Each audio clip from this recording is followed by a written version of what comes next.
Acontece que no Hamlet a gente encontra uma cena que é a seguinte: ele está desconfiado, então,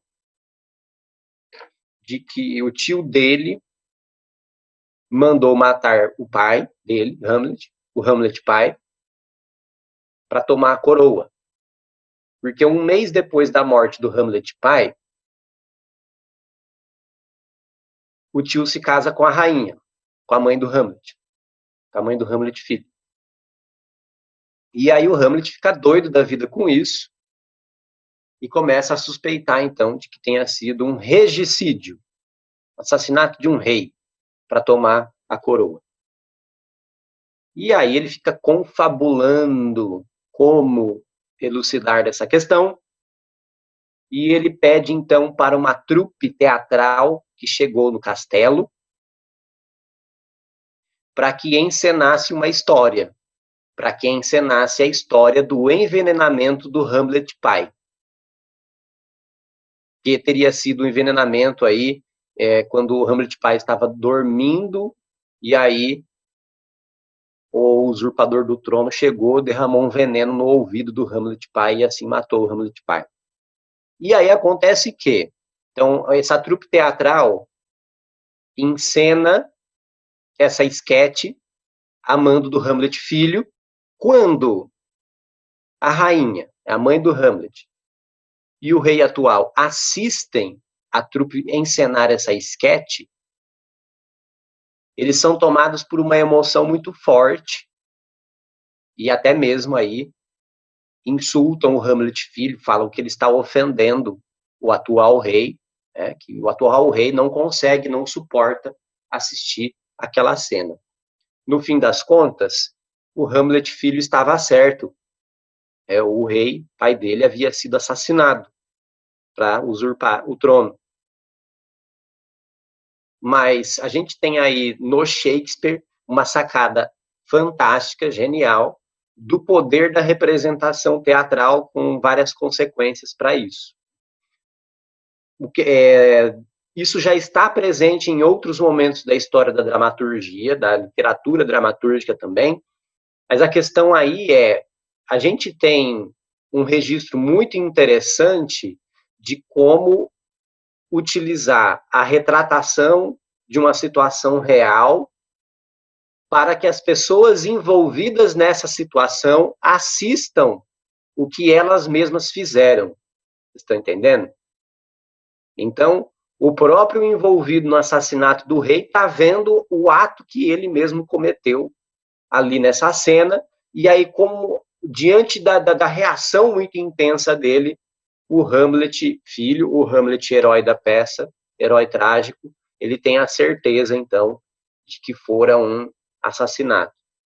Nossa, mas como que ele desconfiou? Como que ele descobriu antes? Bom, tem que ter um dedo de sobrenatural, senão não é uma bela de uma tragédia, né? O espectro do Hamlet pai aparece e conta a história para o Hamlet filho. O fantasma aparece, né? Mas o mais importante aí, nesse ponto que eu queria destacar, essa artimanha do Hamlet de se valer do teatro, ele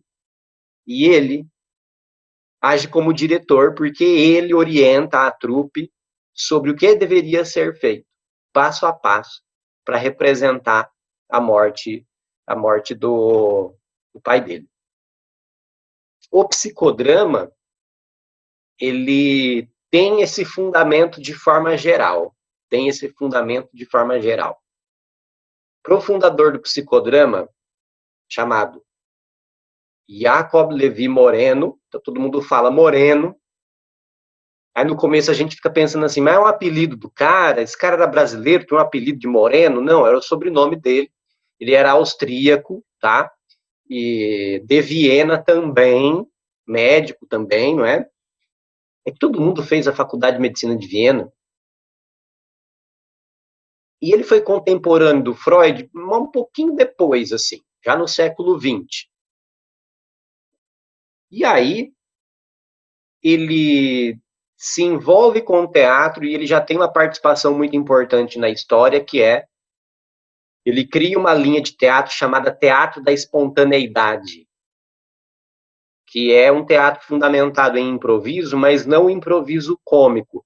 Gente, se for muita informação, vocês me interrompam, tá? Teatro é uma área que eu gosto muito.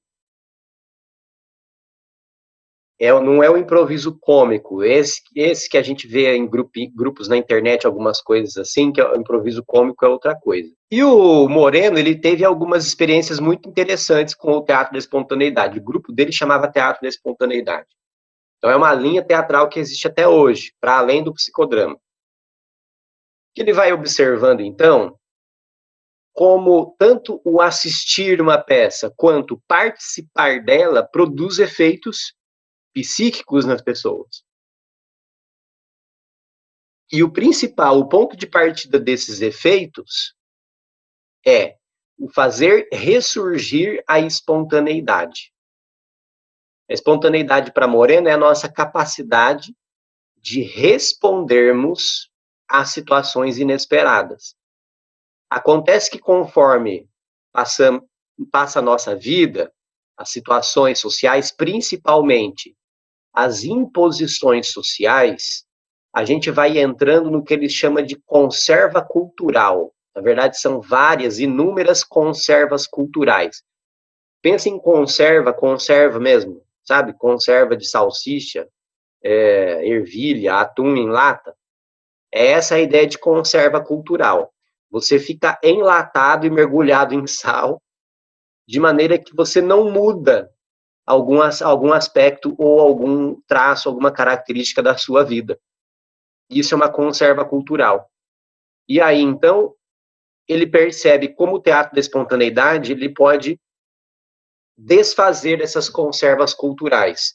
Só que ele vai dar um passo adiante, que é para ir além do teatro da espontaneidade, que é a criação do psicodrama propriamente dito.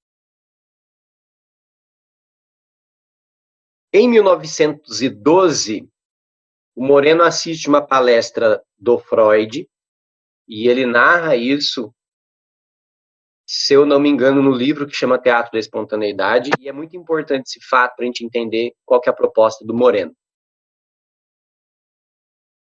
Porque, assim, ele assiste uma palestra do Freud numa época em que faculdade não é como é hoje, como a gente está aqui, óbvio, né? Não é por causa da tecnologia, não. Mas, naquela época, você não poderia jamais interromper uma aula.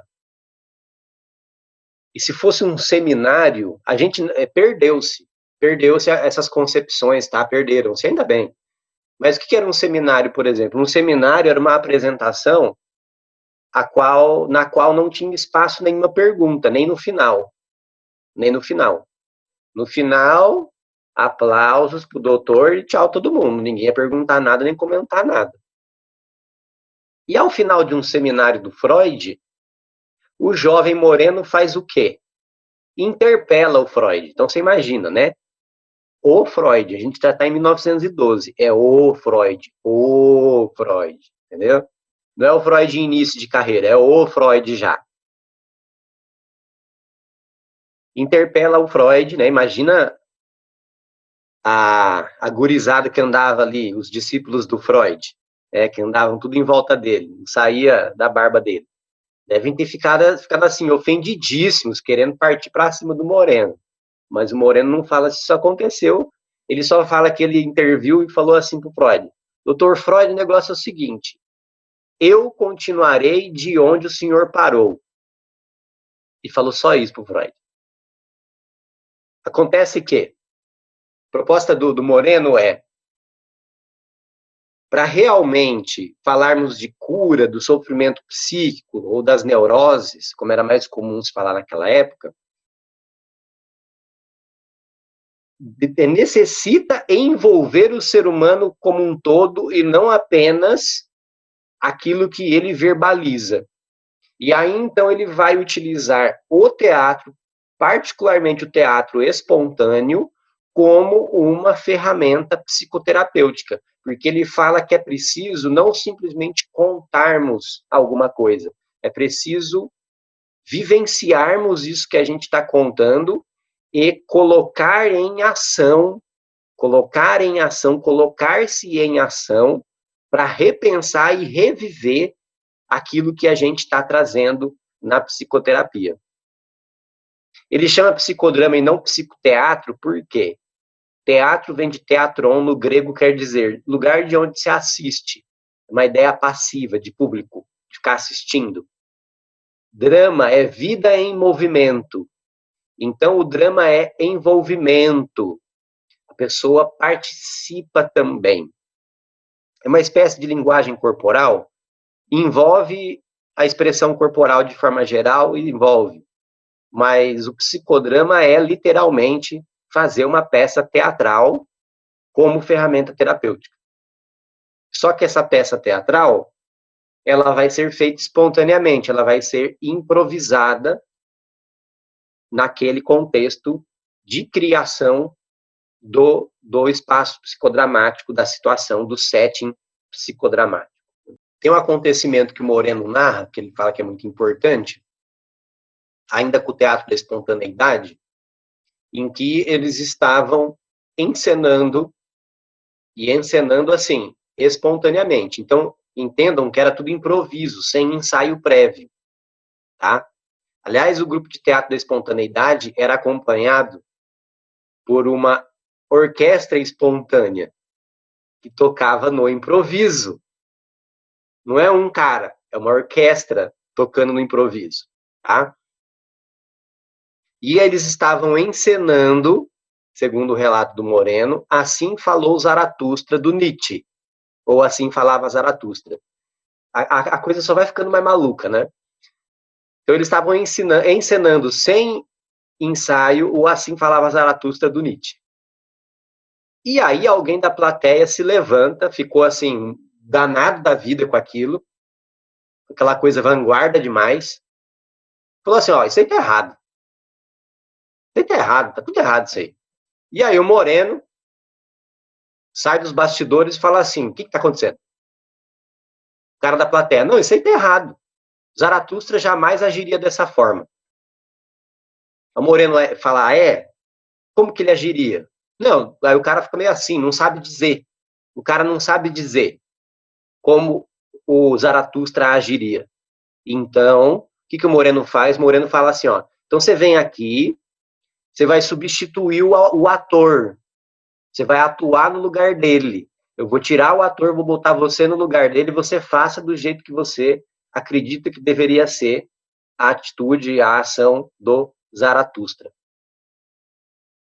Então, daí o Moreno tira as seguintes conclusões.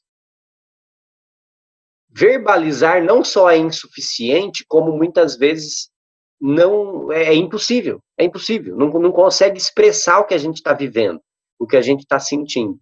Então é preciso que eu haja. É preciso ação.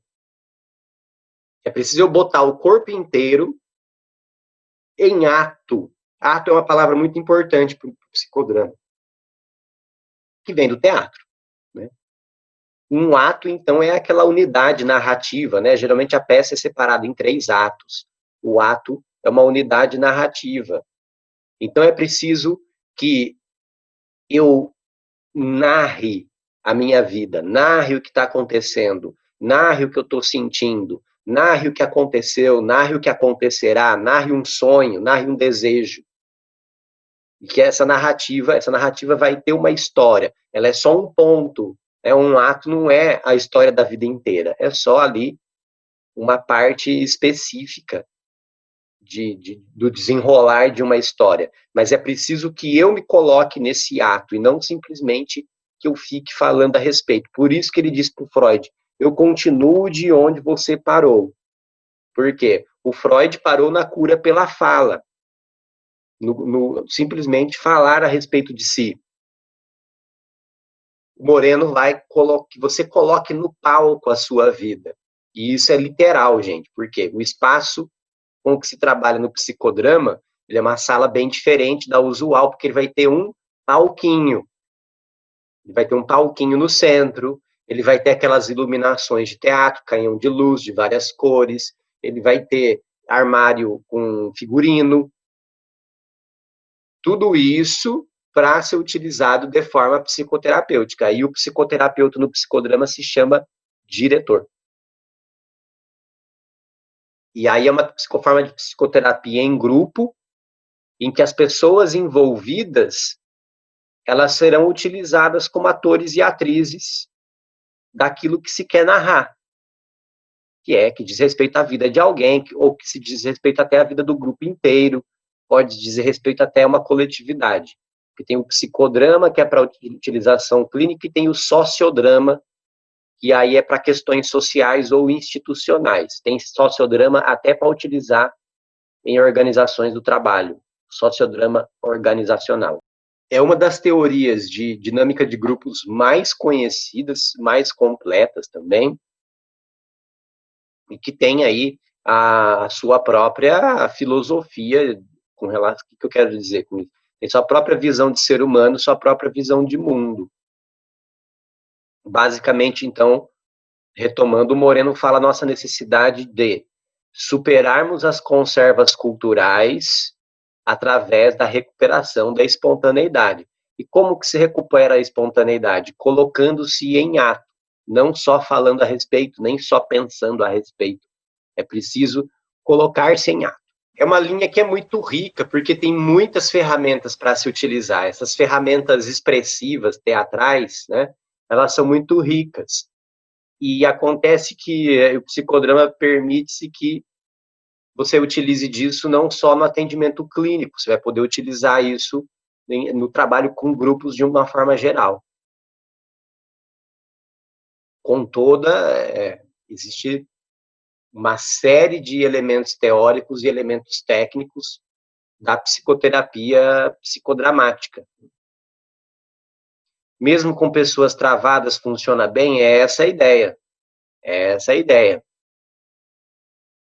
É claro que geralmente é assim, né? Uma pessoa sabe de antemão que aquele profissional é do psicodrama, que vai utilizar do psicodrama, é claro que essa pessoa vai pensar, né? Nossa, o que é psicodrama? Dá um Google, será que eu vou, né?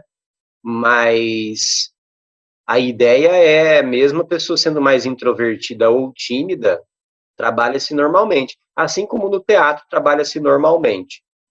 É até uma coisa que as pessoas às vezes não entendem, não tem nada a ver se é ator de teatro com ser tímido ou não. Tem nada a ver. Tem excelentes atores de teatro que são tímidos pra caramba. É por quê?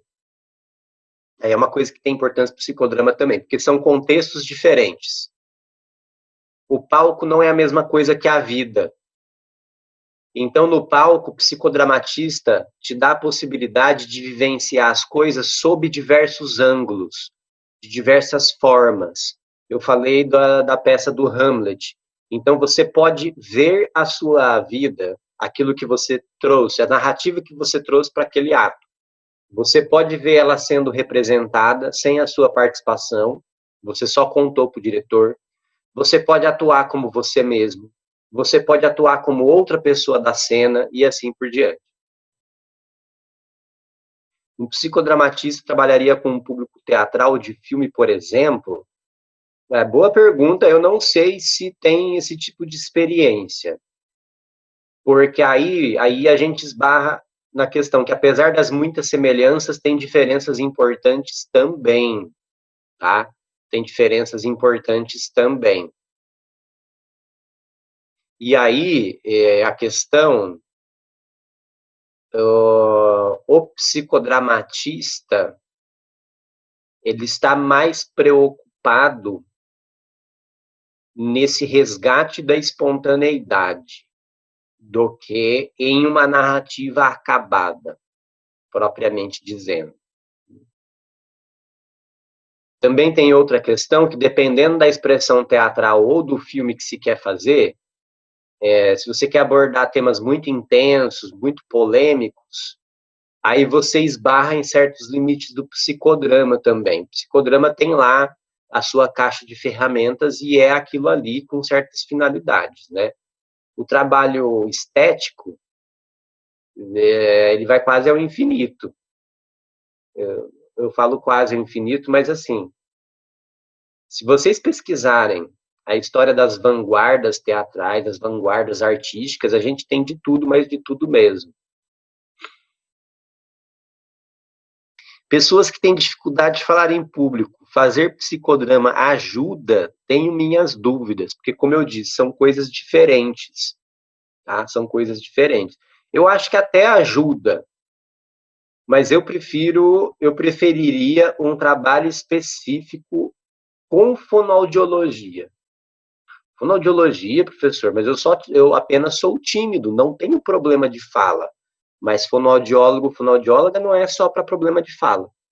Não é só para isso. Os exercícios de fonoaudiologia nos dão confiança para nos expressarmos também. O teatro, o psicodrama vão ajudar? Claro que vão. Mas, inclusive, quando eu dirigia grupo de teatro, eu gostava de dar esse aviso no começo. Olha, gente, quem veio atrás de resolver a timidez, entenda que são coisas diferentes, que não necessariamente vai te ajudar com a timidez. Palco é palco, vida é vida. Psicodrama fala isso também. A ação no psicodrama é um ensaio para a vida, de certa forma. Não é só isso. Porque ele também é uma ressignificação da vida, dar novos sentidos para a vida. Mas ele pode ser um ensaio para a vida também. Cássia Eller era muito tímida. A gente tem muitos exemplos de artistas que são tímidos, né? Que eram e que são tímidos. Tem gente até que vai dizer assim, o palco é uma coisa sagrada, tem uma coisa ritualística no palco, né? As pessoas se transformam. Não é que se transformam, elas assumem posições, elas assumem papéis ali, né?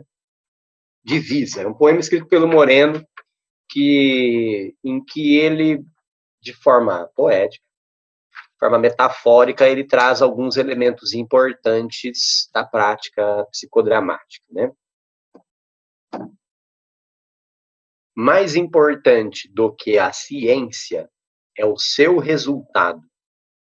Uma resposta provoca uma centena de perguntas.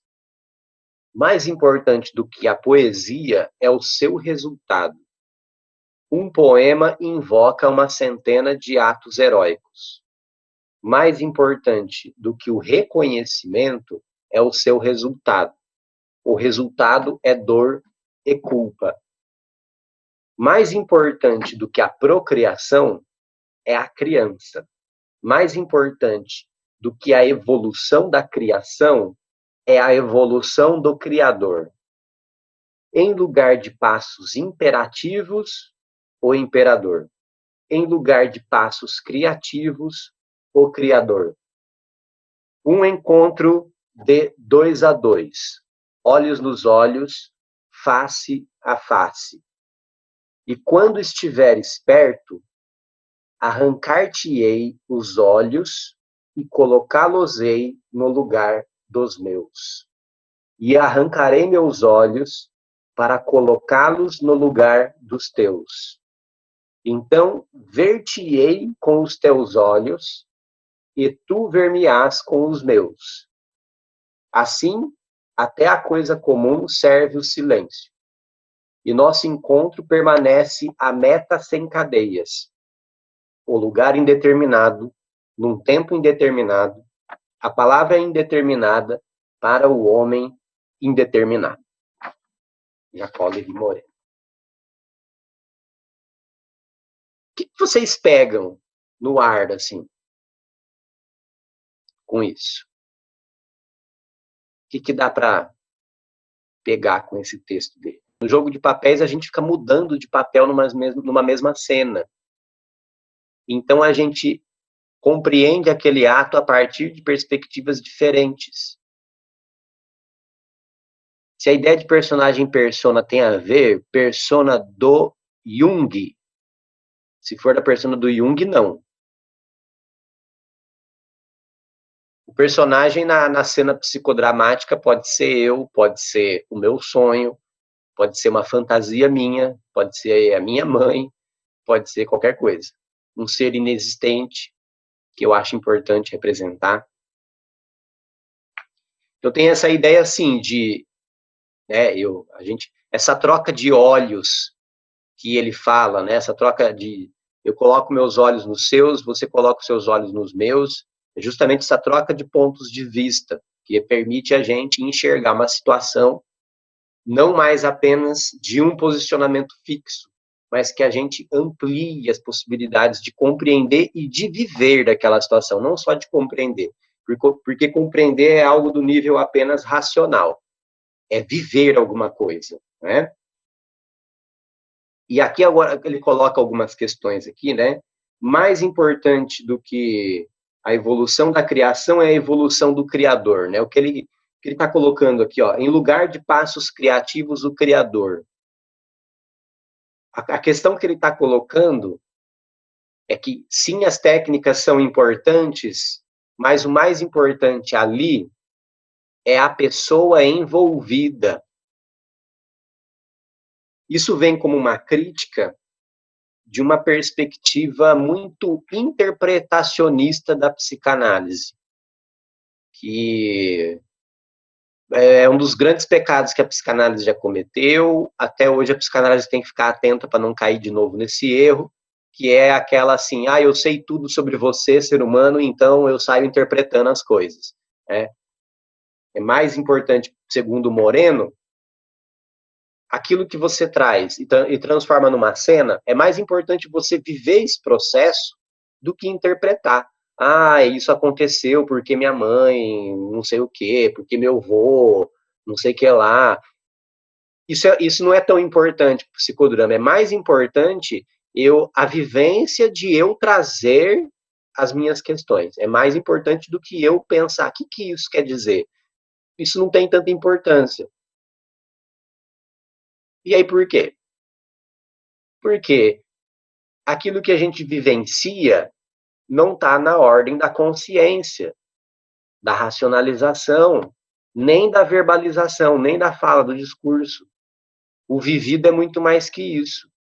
Aí vem o nosso diálogo sempre necessário nesse momento com a fenomenologia, né? O corpo, a relação que ele tem com o mundo e aquilo que ele vive é muito mais do que a gente pode compreender racionalmente. Então, se eu te conto uma situação trágica da minha vida, é uma coisa. Se a gente faz um ato psicodramático com essa situação trágica, é completamente diferente.